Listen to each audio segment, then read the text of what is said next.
One question I seem to get over and over in my comment section on Facebook, in my DMs, is what do you charge for the cleaning fee? So what I'm going to share with you today is the best way to figure out your Airbnb cleaning fee.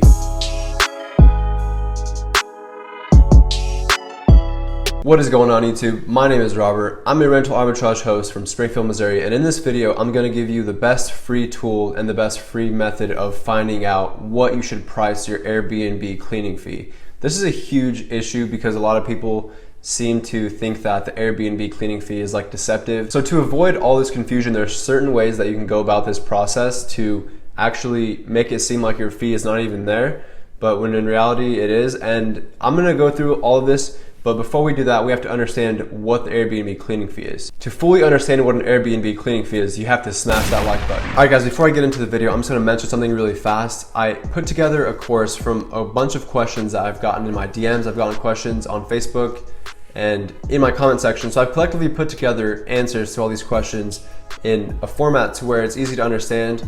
And I definitely think you guys should check it out. And in the course, I also have the script that I use to pitch a landlord. That is something that is extremely valuable to anyone looking to start rental arbitrage. Another thing I've added is the lease agreement that I have between me and the landlord. This is the full document and I have it in there in PDF form. I'm just letting you guys know, if you are curious, great. If not, then that is okay as well. And for everyone that's already a host, congratulations guys. This is totally not geared towards you guys, but for anyone that's looking to get started and that's looking to learn more about this business model, I definitely recommend you guys check it out. It is designed to help you take action. So to keep it simple, just from me to you guys, an Airbnb cleaning fee is an additional fee that you add on to your Airbnb nightly rate. And it's the fee that you get to keep. This is something that Airbnb doesn't keep for themselves. There's a service fee that Airbnb charges the guest. And if you look at the breakdown of when you book an Airbnb, there'll be a service fee and a cleaning fee most likely. For hosts who manage their Airbnb listing remotely, this is a very important part of their business, and this is something that most Airbnb hosts do implement into their listing. It's the fee that a host charges to cover costs, and now these costs can range from a variety of different things. So in that cleaning fee cost, you have to consider that the host has to pay money for certain things like toilet paper, laundry detergent, etc. You guys get the point. And for a lot of hosts, they use this fee to actually pay a cleaning service or a cleaning employee, an Airbnb cleaner. So in my situation, I clean the place myself. What hosts essentially do, they just charge you what they're gonna pay their cleaning service. So that way the Airbnb can be cleaned for the next guest. If you look at some listings on Airbnb, you'll notice that some listings don't actually have that fee. And when you check out, that may seem like, hey, this is a great deal, they're not charging me a cleaning fee. But in reality, if you look closely, what some hosts do, they take the cleaning fee and they include it into the nightly rate. So the price may be a little bit higher and it won't seem like much. When you go to check out and you don't see any cleaning fee, that might prompt the guest to actually book. And for a lot of times, this is probably the only thing that's keeping your listing from getting consistent bookings. If your Airbnb cleaning fee is scaring people away, then you are definitely losing customers, you're definitely losing business. The reason the Airbnb cleaning fee is so important is that you could potentially lose guests. A great example is that the area that you're in, right, the area that you're hosting in, the average cleaning fee per booking is only $30, and you go in there and you set it to $100. Well, that's gonna really change things a lot for people looking to book in that area. If they see that $100 add-on charge, or they see that $100 charge at checkout, they may just click away and look for something different. One way you can check on this is actually look at your booking rate and page views. You'll see the amount of people that have seen your listing and you'll see the booking rate. If you have a really low booking rate and you have a lot of page views, you want to convert those page views to guests. So therefore, mess around with your cleaning fee just a little bit, and I've been doing this for quite a while now, and I've done it really high. I've set my cleaning fee up to $90 a night, and I've had it at $25 a night, so everywhere in between, I've been messing around with this cleaning fee just to figure out these sweet spots. All right, so now that you guys know more about what a cleaning fee is, you could either choose to have it in your nightly rate, and when the guest books your place, they're not gonna see that additional cost, or you could choose to have it sitting as an additional cost at checkout, and when the guest goes to book, it'll just pop up, and for the most part, the guests are gonna see that cleaning fee and they're gonna be like, okay, check out. If they're already committed to your place, they're not really gonna back out. If they already selected the dates, they've already done all that. So a lot of the times it's gonna be okay regardless of what your price is, but you just wanna make sure you have a reasonable price. This is how I look at local hosts in my area to see what they're charging per night. It's very easy and it's very straightforward, but for any host who's just getting started, or for hosts who maybe haven't figured this out yet, this will be very helpful information. All right guys, so the easiest way to figure out what other hosts in your area are charging for their Airbnb rentals, check it out. Just go to Airbnb's website and airbnb.com. It's pretty self-explanatory.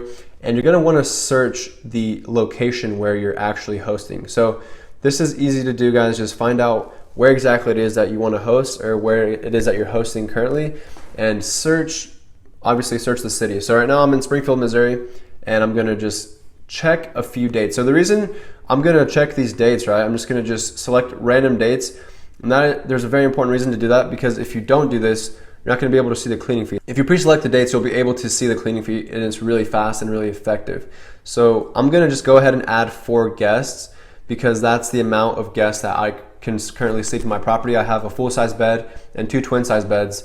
So I'm going to add 4 guests here. I recommend you guys do this relative to your property and your listing, because it'll help out a lot at getting things accurate. 19 homes popped up here, and I'm going to select this one. This seems like it's relatively close to where I'm at here. So this retreat, let's see, $69 a night. And you guys can see that this guest is charging $40 a night for his cleaning fee. So right off the bat, you can take note of that. He's charging $40. And what will happen is you want to go through a few of these at least. So the first host is charging $40 a night for his location. Let's see the next host, see what they're doing here. So the next host is charging $25 a night. And like I said, guys, I've messed around with this cleaning fee a lot, and I've done 25 a night, I've done 90 a night. So I definitely think it takes some time to figure out the best option for you and what's gonna help you book the most guests. Guys, really quickly, we're just gonna do a few more of these here, and I hope you guys just get a quick understanding. Oh, nice, it's the same dude. This guy has more listings. Great guy. So look, this guy was charging 40 a night at one of his listings, but now he's charging 80 a night at this listing. And that's because he can sleep more guests. He has 8 guests here, 3 bedrooms, 6 beds, and therefore the more guests you can sleep, the higher you can charge on a cleaning fee. And this actually looks like a really, really great listing, if I'm gonna be honest.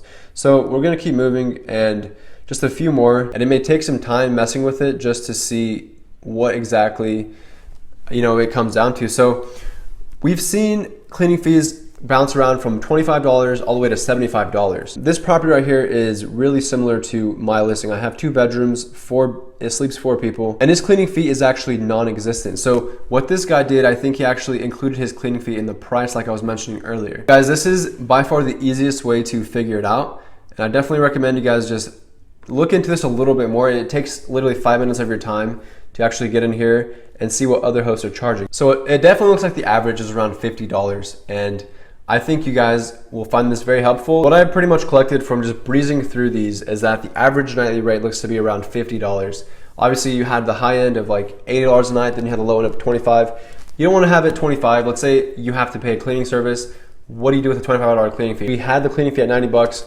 Obviously we didn't book as often, but our revenue did look a little higher. Added a lot of cash flow, and the revenue looked really good on that month, even though we didn't book as frequently. We booked longer stays, and that's okay. Once you've determined what the cleaning fee is and what you are doing as far as the host, if you're cleaning it yourself, you could have it a little bit on the lower end, and if you're not cleaning it yourself, you're paying somebody to do it, you could put on a little bit on the higher end, but just make sure that your cleaning fee does not scare the guest away. Here are some key takeaways from this video that you can start implementing today. So first of all, look into your market like the screen share I just shared with you guys, and try to find out what other hosts in your area are using as their cleaning fee. Now you'll notice some listings don't have a cleaning fee, and you'll notice some listings have a relatively high cleaning fee, and they may have to outsource that task. That's why it's so high. There's different variables to why cleaning fees are priced the way they are, but ultimately it comes down to you. So you want to make sure you're doing the right thing. And then you want to keep an eye on your booking rate like I showed you. Look at your booking rate and look at how many people view your listing, and make sure that they're actually converting, and make sure you're actually getting people to book your place, instead of just seeing a lot of people that check your place out every single day, but none of them book. That's obviously an issue, and that's very important. You can't overlook that. Make sure that you are paying close attention to your booking rate and how many people view your listing. If you happen to check your booking rate and you see that you're not getting booked as much as you'd like to, or you see that a lot of people are clicking away from your listing, then one thing you can do is actually incorporate the cleaning fee that you may have had too high that was scaring people away. You can incorporate that into the nightly price and have it look like there's no cleaning fee, which that's probably what most hosts do. If you see a listing and there's no cleaning fee, that is most likely what the hosts are doing. So keep that in mind, guys. I hope this video is very helpful. It's a very simple strategy just to get on Airbnb's website and do the market research for free. You don't need to pay any other third party. You don't need to pay any kind of software to help you find that information. You can find it for yourself for free, and I recommend that's what you do. So guys, if you enjoyed this video and you thought it was valuable, be sure to smash that like button and hit subscribe if you're not subscribed already. I'm so grateful for all the growth in this channel. Be sure to check out my Facebook group. I feel like a lot of people are learning a lot from it. I answer some very specific questions in that Facebook group, so if you guys have some pretty elaborate questions, feel free to ask me in there. One last thing you guys can do is actually follow my Instagram and keep up with me on there. And with that being said, guys, thank you so much for being a supporter of this channel. Thank you for staying tuned, and I'll see you guys in the next one.